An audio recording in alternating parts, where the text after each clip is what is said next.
Hi అందరికీ. మీరు ఎప్పుడైనా genocide is considered the worst crime against humanity అనే మాట విన్నారా? ఈ జెనోసైడ్ అనే ఇంగ్లీష్ పదం అర్థం తెలుగులో ఏంటో ఎలా వాడాలో ఈ వీడియోలో మనం తెలుసుకుందాం. Let's begin. దీని డెఫినేషన్ ఏంటంటే the murder of a whole race or a group of people అని.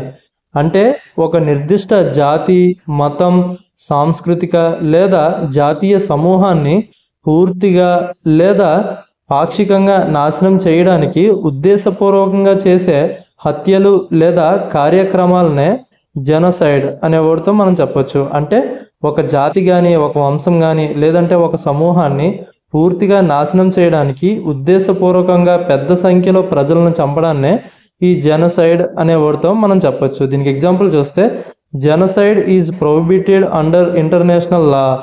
అంటే అంతర్జాతీయ చట్టం ప్రకారం జాతి సంహారం అనేది నిషేధం. వీడియో నచ్చితే లైక్ చేయండి. మరిన్ని వీడియోస్ కోసం ఛానల్ అయితే సబ్స్క్రైబ్ చేసుకోండి. Thanks for watching.